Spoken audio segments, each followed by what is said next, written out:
因为第一天上班要迟到了。吉米骑着心爱的小摩托闯过了第8个红灯，下一秒警车就疾驰着朝他追了上去，可他竟然从容不迫地将车停在了警察局门口，还十分嚣张地给追来的警察留下一句话 ：Just leave the ticket on my bike. I'm late for work. 吉米是新来反恐特警队报道的菜鸟，不出意料，队长洪都给吉米来了一个下马威。第一天上班就迟到，而且还穿错了制服，你小子这吊儿郎当的样子哪里像个特警呀？吉米毕竟是犯错在先，坦然接受了批评，但随后却说道 ：“Here to kick ass. SWAT isn't about kicking ass. It's about saving lives. Yeah, which sometimes requires kicking a little ass.”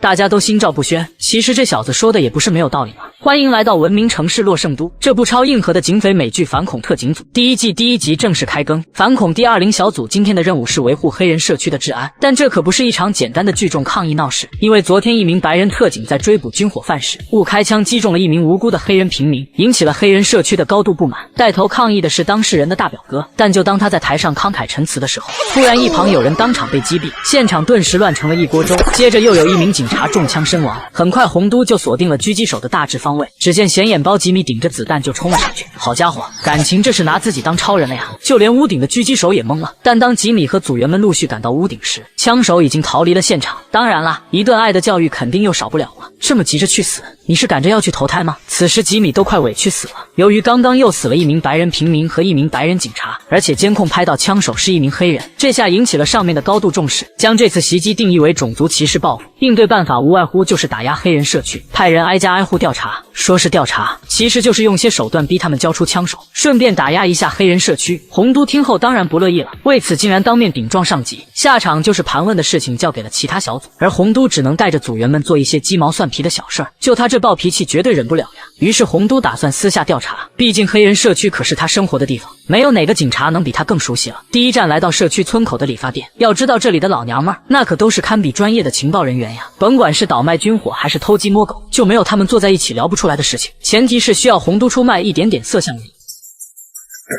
很快他们就顺藤摸瓜查到了一家废弃车厂，老板大胡子十分不友好，虽然这家伙很可疑，但毕竟洪都手里没有证据说明他和枪手有关系。偏偏这会儿对讲机里又响起了其他小队需要支援的通知，原来是负责挨家挨户盘问的特警小组捅了马蜂窝，他们将几个所谓的坏孩子按在地上盘问，惹得大伙们聚众抗议。多亏洪都赶来的及时，以自己的声誉保证这几个孩子不会出事，这才勉强将众怒压了下来。可转头电视台又接到了匿名恐吓电话，有人放出狠话会在黑人社区学校门口杀害2名黑人儿童，这明摆着就是为了报复黑人枪手狙杀白人警察和平民的事情嘛。于是上级只好安排特警组全天候在学校周围保护。也就是在这个时候，大表哥良心发现，主动找上了洪都，他有些害怕了，不想再有人因此死掉，所以纠结了很久，将自己知道的信息都说了出来。原来大表哥的发小就是一名狙击手，刚好这几天人又联系不上，他怀疑公园枪杀白人警察是发小干的。接着洪都带人找上了门，房间里只有2个无关紧要的小喽啰，队员们3下2下就搞定了。而那名狙击手已经离开了这里，可他们发现墙上竟然贴满了抢劫银行的计划，还有一张合照，其中里面就有那名狙击手以及废弃车厂的大胡子。原来他们是一伙的呀，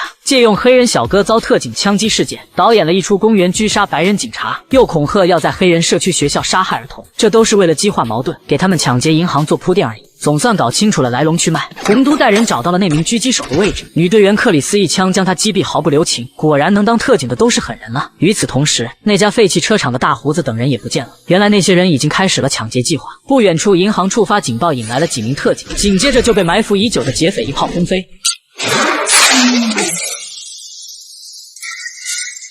多亏特警车辆够结实，里面的人挣扎着向外爬，可暴躁的劫匪并没有打算放过他们。就在劫匪即将得手时，突然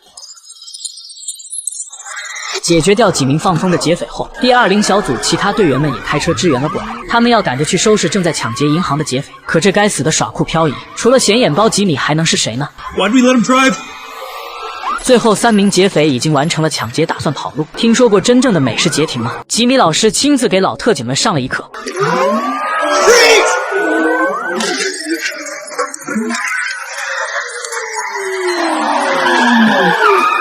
好家伙，这一招杀敌800自损1000，估计让洪都看到这一幕，又该朝吉米一顿疯狂输出了。接着队员们朝2名劫匪嗷嗷射击，可人家全副武装，就好像挠痒痒一般，最后只能靠飞扑肉搏搞定了2只小咖了。而最难对付的那个大胡子则留给了吉米。两人叮当五六的打了不知道多少个回合，总之是难分胜负。大胡子打算不要脸拿枪射吉米，却没想到洪都的突然出现，自此事情总算是告一段落了。